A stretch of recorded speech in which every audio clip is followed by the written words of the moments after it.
How many people go missing in New York every year? Did you know that some of the most mysterious missing persons cases in the United States have happened in New York? What would you do if you woke up one day and your loved one was missing? Hey everyone, and welcome to Mysterious Lost. Today, we're going to be talking about 10 mysterious missing persons in New York. New York is one of the most populous states in the United States, and it's a place where people from all over the world come to live, work, and visit. But it's also a place where people have gone missing. These cases are all very different, but they all have one thing in common. They're all unsolved, and that's what makes them so mysterious. Snaha and Phillip. 31 years old, Phillip was in her third year of residency in internal medicine at St. Vincent's Hospital, now called the Richmond University Medical Center, on Staten Island, New York in September 2001. She did not have to work on September 10 and decided to relax and go shopping. She left her apartment in Battery Park in Lower Manhattan at 5:15 p.m. Phillip was last seen at 7:18 p.m. on September 10th. She was captured on a security camera at Century 21 department store. She was carrying 2 large shopping bags containing about $550 worth of lingerie, 3 pairs of shoes, and bed linens at the time. She has never been heard from again, and there was nothing in her apartment to indicate that she ever made it back there. A clerk at Century 21 says she saw Phillip shopping with another woman, whom Phillip said was a friend. Phillip's companion is described as 5'2" and 115 to 120 pounds with short black hair. She is possibly of East Indian descent. She has never been identified. She was wearing a knee-length brown-collared short-sleeved shirt dress with buttons down the front, sandals, a beaded black and gold choker, with a small teardrop-shaped cross pendant, a gold engagement ring with a diamond in the center, a gold wedding band with small diamonds studded all around it, and earrings with diamond studs arranged in flower shapes. Phillip's husband, Ronald Lieberman, arrived at their apartment between 11 and 11:30 p.m. that day and saw that his wife was not there. He assumed she was spending the night with her brother or her cousin, something she often did when he worked late. Lieberman did not report her disappearance to authorities until the next day. All of her relatives later stated that they had not seen her. Phillip disappeared the day before the September 11th terrorist attacks in New York City, when 2 planes crashed into the World Trade Center and caused the deaths of over 2,000 people. Phillip's brother told the media that she was last seen running into the World Trade Center towers to offer her assistance after the attack. The story sounded plausible because Phillip is a doctor and resided near the towers, but it was untrue. Her brother admitted he lied about the circumstances surrounding his sister's disappearance to attract attention to her case. All of Phillip's credit cards, except her husband's Amex card, which she used at Century 21, were left behind at her home, as was her passport and other identification. Her family believes any clues there might have been were obliterated in the chaos of September 11th. Lieberman believes she may have spent the night of September 10 elsewhere and was killed in the terrorist attack while walking back to her own apartment, which was only 2 blocks from the World Trade Center. He theorizes she possibly went into the World Trade Center to offer medical assistance to the wounded. Police disagreed with Lieberman's theory and suggested Phillip had left of her own accord to escape a troubled life. There were allegations, which her family denies, that she had substance abuse problems and had engaged in lesbian affairs. She was also facing criminal charges. She accused a colleague of grabbing her inappropriately, But authorities did not believe her story and charged her with filing a false complaint after she refused to recant. Phillip was in court over the false complaint charge on the morning of the day she disappeared. Lieberman stated their marriage was happy, and she had no reason to walk out of her life. Years after Phillip disappeared, Lieberman petitioned to have his wife declared a September 11 victim. No trace of her belongings or her remains were found at the site of the World Trade Center, but many of the known victims' remains were completely obliterated. A lower court declared Phillip legally dead in 2004, but stated there was insufficient evidence that she had died in the September 11th attacks. Lieberman appealed, and in January 2008, the judge who heard his appeal agreed that Phillip had probably died in the terrorist attack. The judge admitted there was no proof of this, but said he believed it was the most likely explanation for Phillip's disappearance. Lieberman cannot collect any compensation from the federal September 11th Victims Fund for his wife, as the fund closed in 2003. He stated he merely wished to get closure in her case and add her name to the victims' memorial. Phillip was born in the province of Kerala on the coast of southern India and moved to the United States as a young child. She is a graduate of Johns Hopkins University and Chicago Medical School. Her loved ones held a memorial service for her in September 2002, a year after her disappearance. Stacy Pennant, 21 years old. Pennant went to the movies with a friend during the evening of February 9, 1995, in Canarsie, in the New York City borough of Brooklyn. Pennant has a scar on her left eyebrow. She was last seen dropping her companion off on East 85th Street between Avenue M and Avenue N in Canarsie, Brooklyn at 11:30 p.m. She was driving her blue 1990 Honda Civic Del Sol with the New York license plate number E478RT at the time. She had only recently purchased it. Pennant has never been seen again, and her vehicle has never been located. The friend she was with the night she disappeared said that although she'd recently broken up with her boyfriend, she was acting normally and appeared to be in good spirits. Pennant was born and raised in Jamaica and graduated from Arden High School. She and her mother moved to New York City in 1992. They lived in Laurelton, Queens at the time of her 1995 disappearance. She was a business student at Queensborough Community College, made excellent gratas and worked at nights. As a cargo agent for Delta Airlines at Kennedy International Airport, she's described as a responsible individual who didn't have a drug or alcohol problem and didn't have any other issues in her life, which might have caused her to disappear. Her case remains unsolved. Princess Perez. 2-year-old Princess was last seen at her family's residence on Webb Avenue in the New York City borough of the Bronx on June 15, 1996. Officials with New York's Administration of Children's Services, ACS, had been investigating the Perez home for several months prior to Princess's disappearance. Princess and her 2 older sisters were placed into foster care in December 1993 due to neglect. The children were returned to their parents in January 1996, but by April there were allegations of child abuse within the family, and ACS workers documented lacerations on one of Princess's sisters. ACS workers last saw the child on June 15th. She was in the company of her father, Antonio Perez, at the time.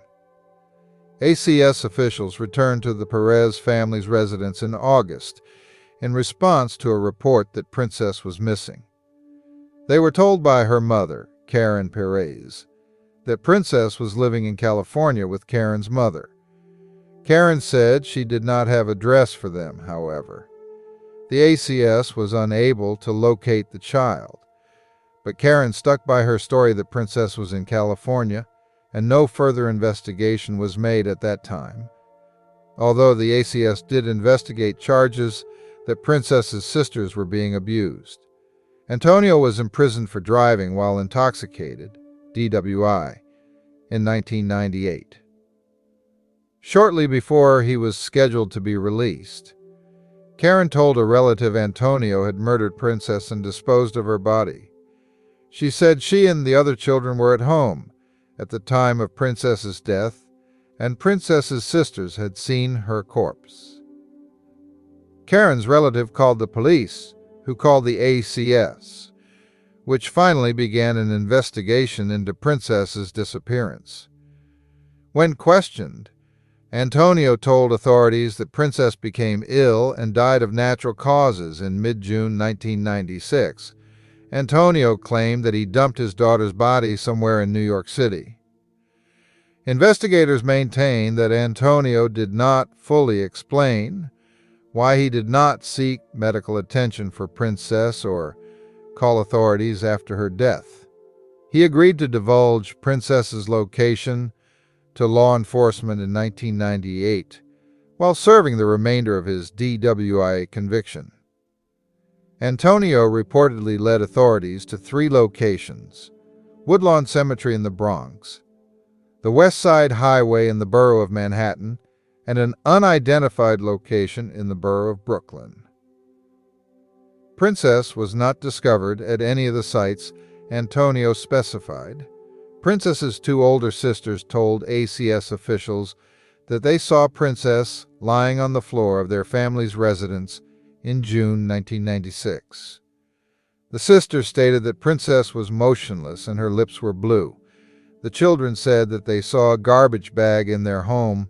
A short time later, it appeared to contain a small body.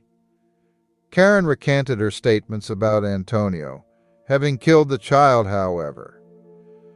The older Perez children were removed from Karen's custody by ACS officials in 1998 and placed in foster care.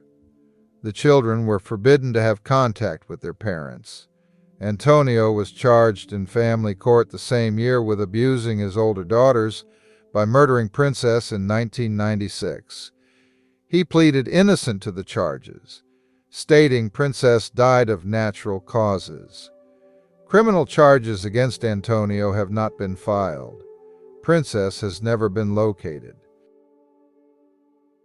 Arleen Daybaz. 36 years old Daybaz was hospitalized for schizophrenia in New York City in the fall of 1988, then released to a halfway house in the borough of Brooklyn. She left the halfway house on January 6, 1989, and has never been heard from again. Her family believes she may be institutionalized or doesn't know how to get in touch with her loved ones. Daybaz was born in Indiana. As an adult, she moved to New Orleans, Louisiana with her husband and 3 young children. She converted to Islam during her marriage. She and her husband divorced in the mid-1980s, and she moved to New York, leaving her children with him. Her case remains unsolved. If you have any information about any of the cases mentioned in this video, please contact the New York Police Department or the National Missing and Unidentified Persons System. Stephen Aello. 23 years old Aello was last seen on Bronxdale Avenue in the New York City borough of the Bronx on September 15, 1995. He disappeared shortly before he was about to start a job as a bricklayer and has never been heard from again. He has a scar on his forehead and a tattoo of Stevie and red panther paws on his right forearm. Authorities suspect that Aello's association with organized crime may have contributed to his disappearance. He was an alibi witness for criminal activity in the Gambino-Genovese families prior to September 1995. His testimony helped free a man charged with killing the son of a Genovese crime figure at the direction of the Gambinos. Investigators believe One of the two families may have been involved in Aello's disappearance due to his suspected perjury on the witness stand. Foul play is suspected in Aello's case due to the circumstances involved. His father ran the New York Police Department's Bureau of Criminal Investigation at the time of his disappearance. Michael Patrick Aarn, 42 years old. Aarn was last seen in Stillwater, New York on January 6, 2019, which is also the last day he used his cellular phone. He was involved with local motorcycle clubs and was living on Brickyard Road in the clubhouse of the recently disbanded Rolling Pride Motorcycle Club at the time of his disappearance. He has never been heard from again. His vehicles, including a green 2003 GMC pickup truck with a New York license plate number 17657, medications, and dog were left behind at the clubhouse, without arrangements having been made for the dog's care. He wasn't known to have been depressed at the time of his disappearance, and it's uncharacteristic of him to leave without warning.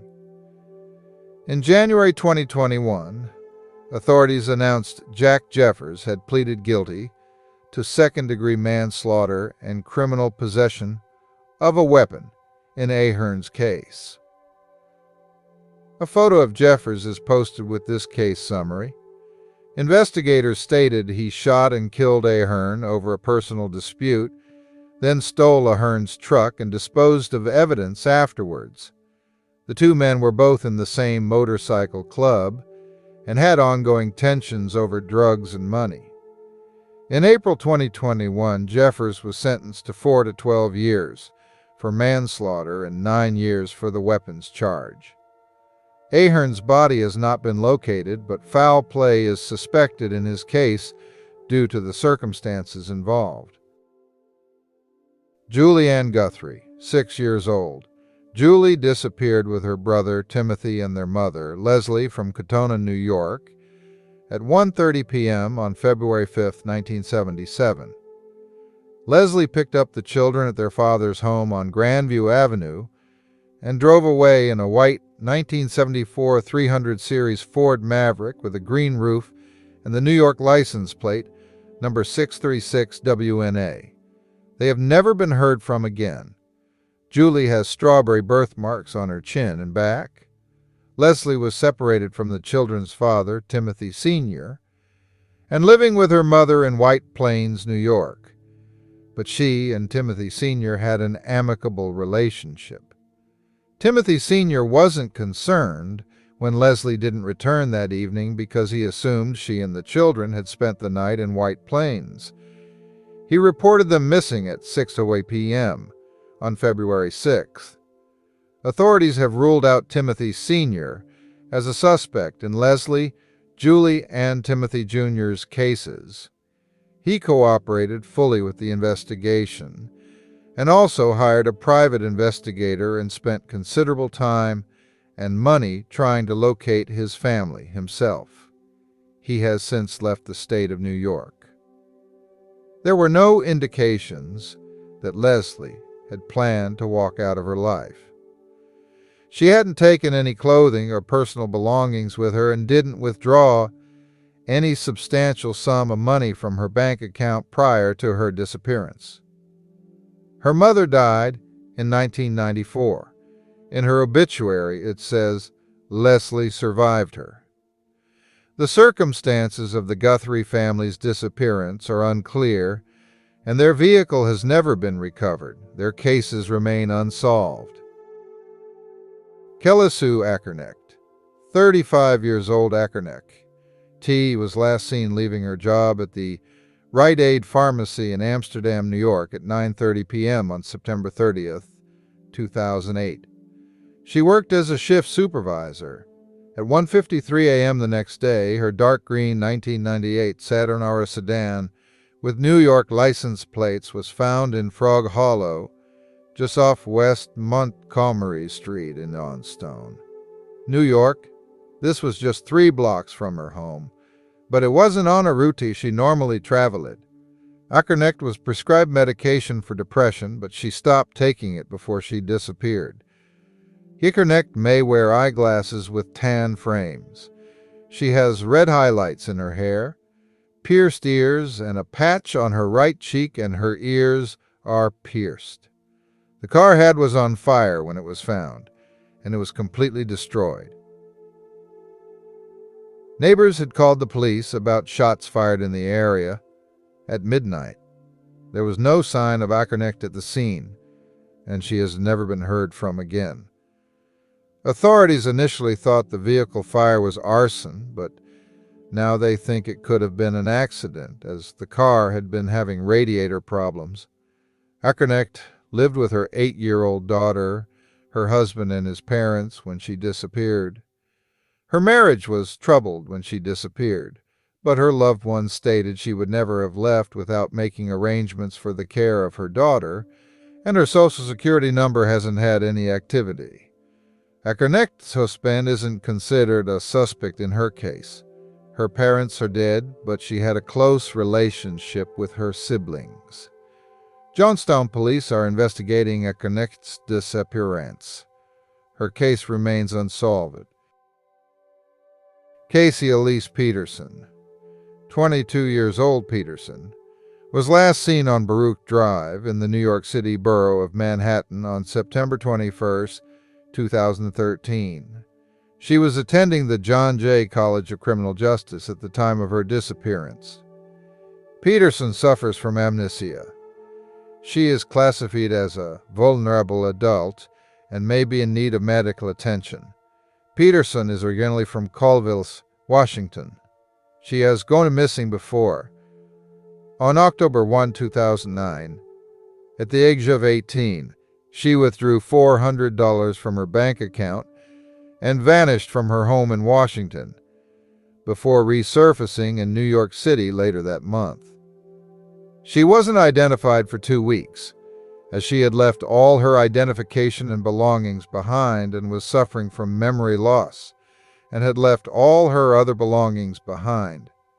Peterson's father stated she had had memory lapses before her 2009 disappearance and that their relationship was difficult, although he said she had no history of mental illness or drug abuse. After her 2013 disappearance, however, Peterson was never heard from again. She has a New York driver's license and may be in the southern United States. Her case remains unsolved. Lorraine Grunin, 59 years old Grunin, was last seen at approximately 8:00 a.m. on July 7, 2000 in the New York City borough of the Bronx. She was in the 2100 block of Boston Avenue at the time of her disappearance. Grunin has a history of mental illness. She has never been heard from again. Few details are available in her case. I know that these cases are very disturbing, and they can make us feel uneasy about living in or visiting New York. But it's important to remember that New York is a very safe place. Millions of people live and work in the city without any problems. However, it's also important to be aware of your surroundings and to take precautions to stay safe. If you're ever in a situation where you feel unsafe, please trust your gut and take steps to protect yourself. Don't forget to subscribe to our channel, like and comment on the video, or share it with your friends. Thank you for watching, and please stay safe.